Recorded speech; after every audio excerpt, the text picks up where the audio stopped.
to transition from at-large elections to by-district elections. And so that section of the Norfolk Code only speaks to cities with a population under 100,000. I am not aware of any state law that prohibits by-district elections for cities under 50,000.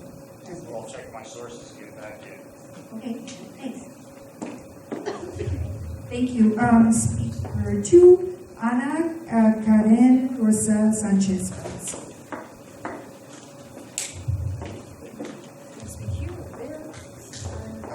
Hi, I'm Aunt Karen. I live in the village, the green area of the village.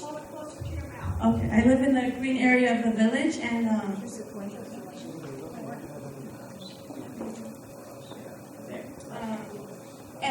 I had heard the city council's remarks about. Moving it all to the gray area, and I drove through the gray area. It's something I don't really do often. And I do not relate anything to those houses.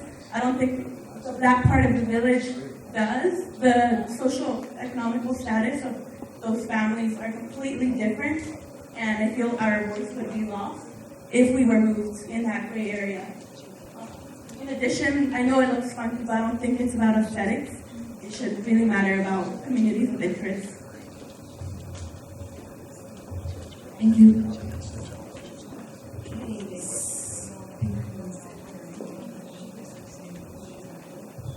Okay, speaker 3, and my apologies for butchering your name, just in the future also. Ren Cohen?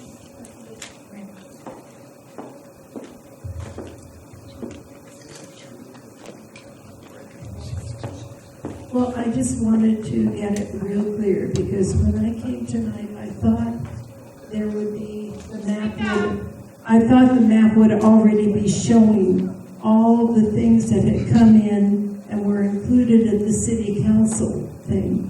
I was looking for that to be in the map already, but that's not the case, is it?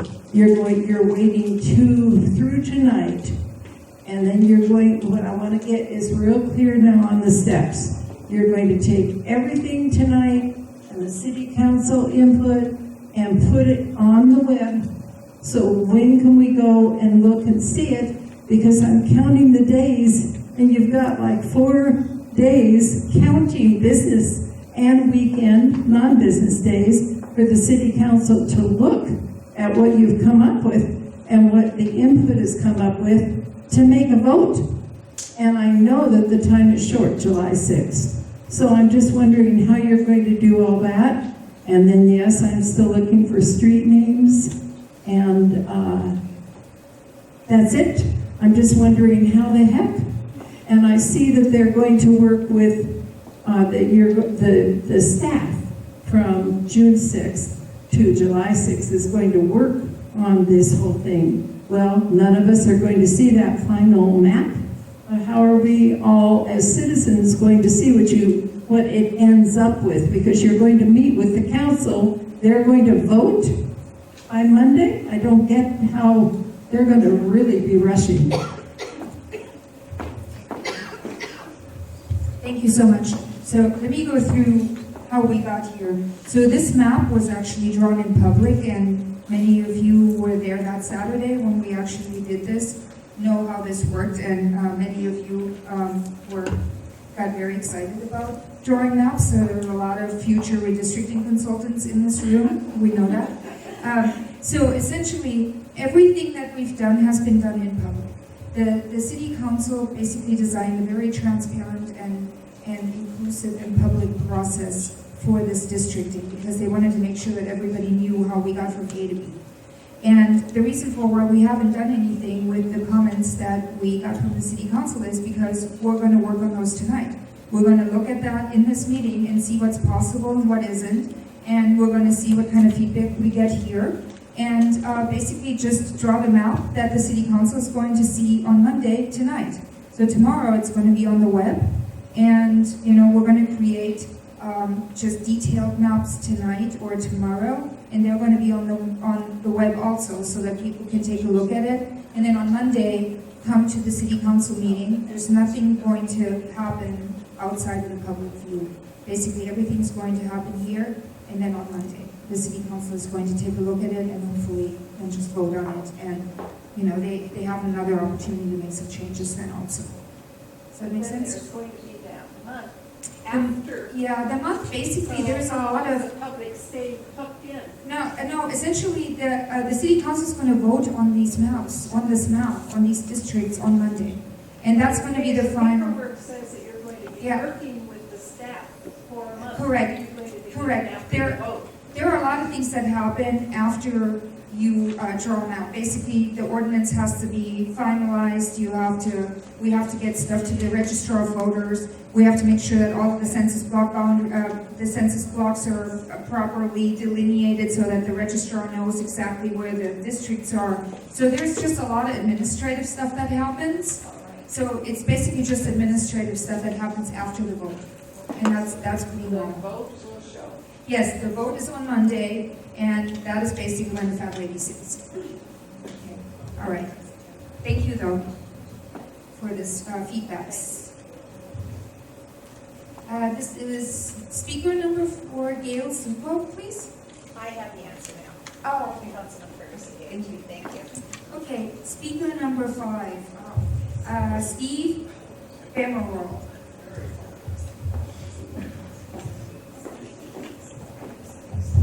Hi, I basically have questions.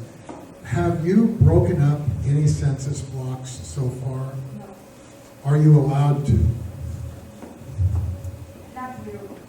That's not a good answer. Okay, well, I'll tell you what the answer is. The reason for why you don't want to do that is because you don't know what your total population is in the district if you break them up, okay?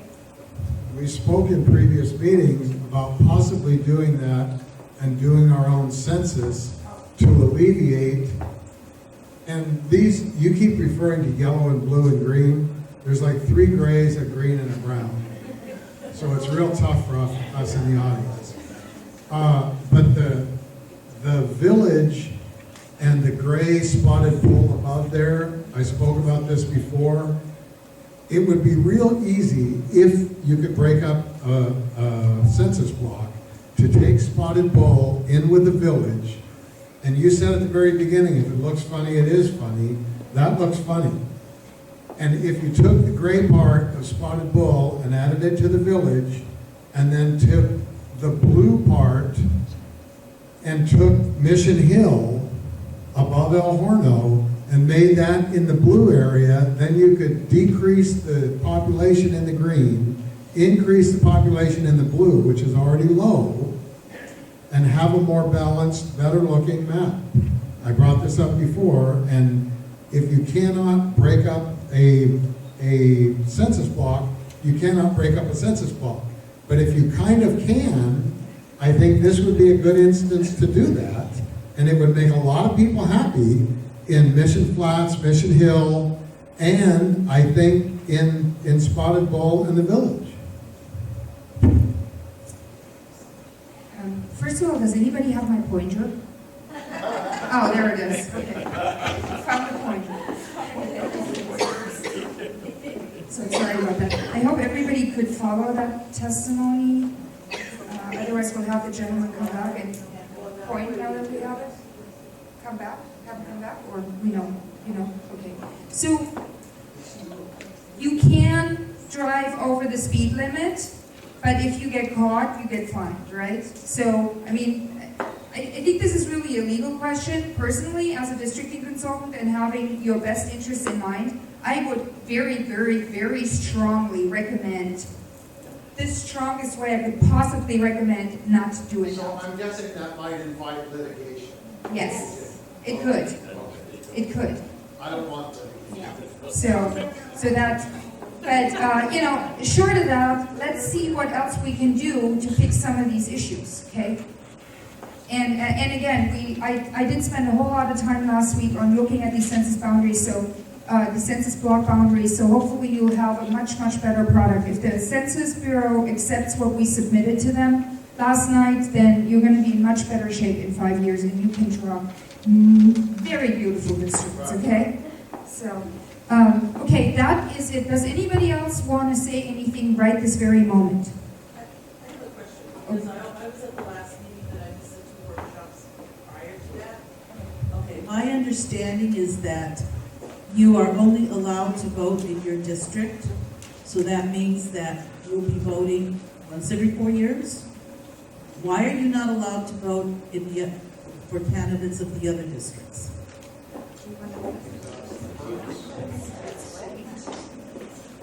Thank you for that question, and that is the essence of the difference between an at-large system, which is what the city has now, where you're allowed to vote for all the council members that are up, and a by-district electoral system, which is what the city is moving toward. And in a by-district election, once you create districts, the candidates have to live in the district where they're going to run, and only those residents of the district can elect the candidate from that district.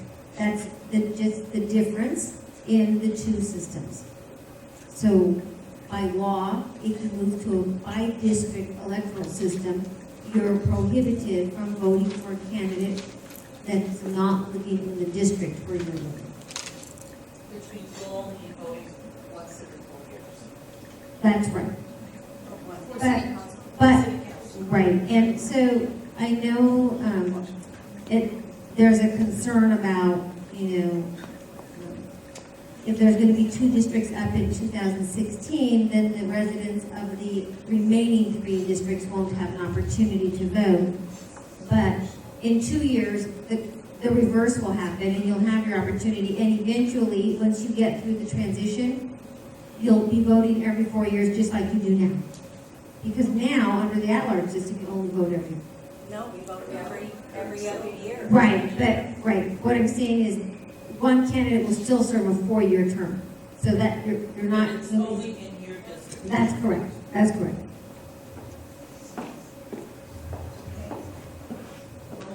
Sergio. Thank you. Let's see, I have one question actually to you, say maybe the lawyer.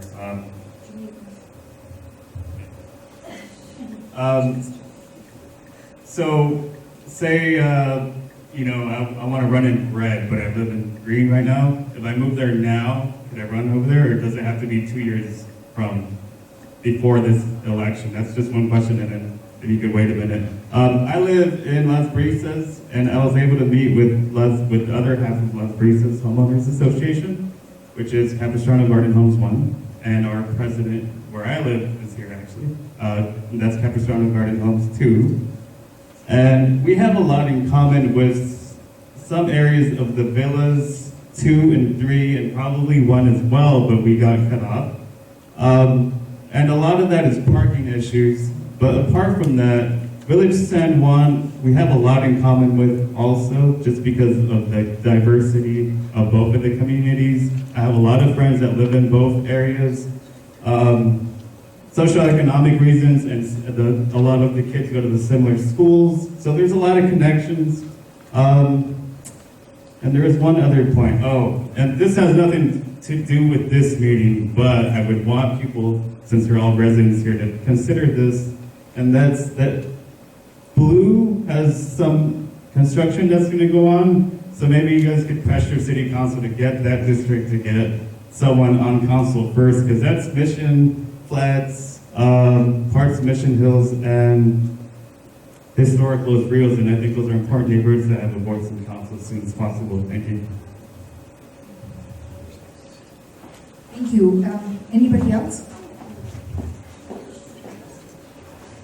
Barbara? Anyone else?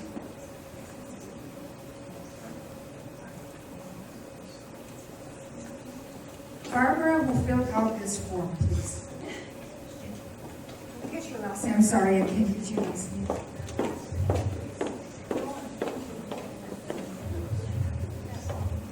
Question, can I ask you at the library? If someone doesn't come forward out of a district,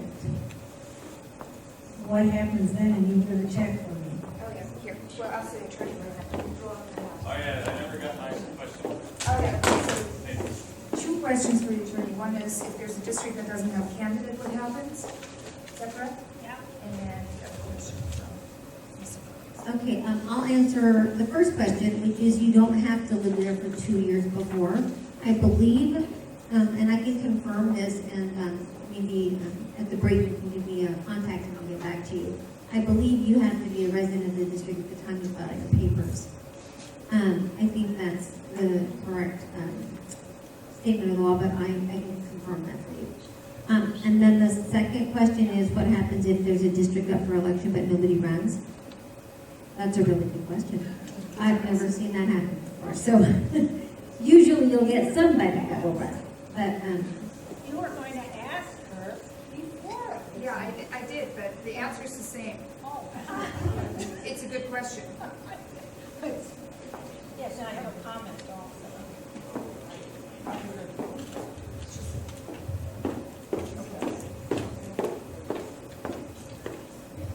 I don't feel this whole thing is even necessary since we're only 35,000 people here. And to be picking us apart for our interests, as far as I'm concerned, my interest is for the whole town. Not, I don't live in a neighborhood where we have to, so I think this is gerrymandering and was very unnecessary.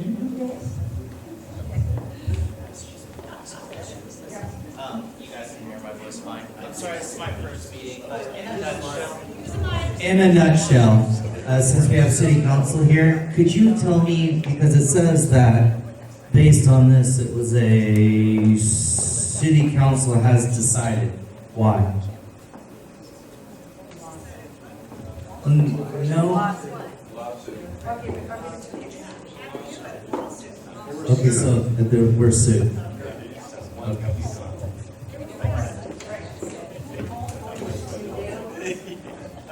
Well, can the attorney clarify the lawsuit, what we're doing wrong? What's in it? Wait, no, hold on. Okay, so I just want to, I'll give it to you in 1 second, and you have to actually fill the speaker card also, I promise. But anyway, we have to get to line drawing, okay? So let's try to not get too philosophical about things. And I say this with all due respect, and I'm giving you the microphone back, but okay, we just got to try to Real make quick, sure. real quick. The gentleman at the very beginning made a comment about we're not 50,000, and then the attorney said it's actually, she's not familiar with that. She was familiar with any city under 100,000 population, which obviously we qualify. It's a city council direction, correct? It's up to the city council to determine whether they want to say at large or district. Okay, then once again, I asked the city council, and then so the reply is the city council has been forced due to a lawsuit. In a nutshell, what's the lawsuit? What did we do wrong as a city? In a nutshell. well, the lawsuit, the allegations of the lawsuit were that the city's at-large system violated the California Voting Rights Act. And so the council decided that it was in the city's best interest not to litigate that, to avoid the costs of litigation, and instead to transition to by-district elections in order to avoid a very costly piece of litigation. What did we do wrong? Has What's the anybody accusation? ever What's the won that accusation? lawsuit? What's the actual accusation? I mean, you must know in a nutshell. That the at-large system violates the California Voting Rights Act. That's the allegation because it results in what's called racially polarized voting. And that's the essence of a claim under the California Voting Rights Act. And I don't want to cut into Ms. McDonald's presentation because as she said, there is a lot of work to do this evening. But we can maybe talk at the break if I can share with you what the allegations were if you want more specifics, but that's generally what it was. Thank you. All right, we have one more speaker. That is Patricia Tiempos.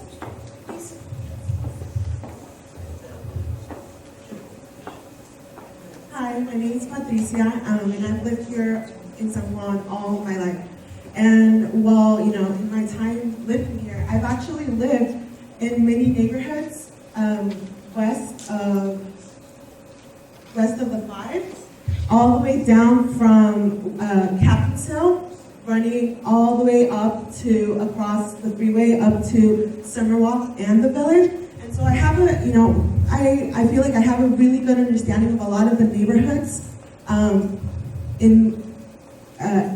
the west of the 5, and there is definitely a lot of issues that a lot of those neighborhoods have in common.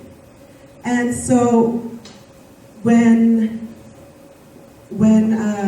Councilmember Reeves had made that comment about the Village not really having anything in common with the rest of the district, I was kind of baffled because it's kind of obvious that they're not very aware of the issues within the community.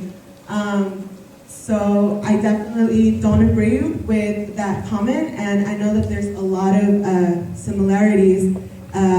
One, being the dense living, and so I would really recommend that it stay, because I know that if it were to be removed during the last city council meeting, we actually clicked on it, and I believe it was over 2,000 community population, which is a big amount, especially again the ideal population here is 6,000, so that's a pretty huge chunk. And so definitely keeping the Village green is I would highly recommend. And as far for what is the green and the blue district, I think they did a very good job at highlighting a lot of the community interests there. So I really agree with those lines that have been laid down. Let me see. Anything else? No, I think this map is looking pretty good. Okay, one more public speaker, and then we'll start back one. Hi, Lori Bryan. Sorry. Oh, yeah, no, it's all right. First of all, Okay, thank you. First of all, I want to say, although I don't want to see another lawsuit go against our city, I'm really disappointed we didn't fight this one. I think this only serves to divide us even more and not unify us. I'm very disappointed that now, instead of being able to vote for council members every 2 years, 3 in one and then 2 in the next, that we'll only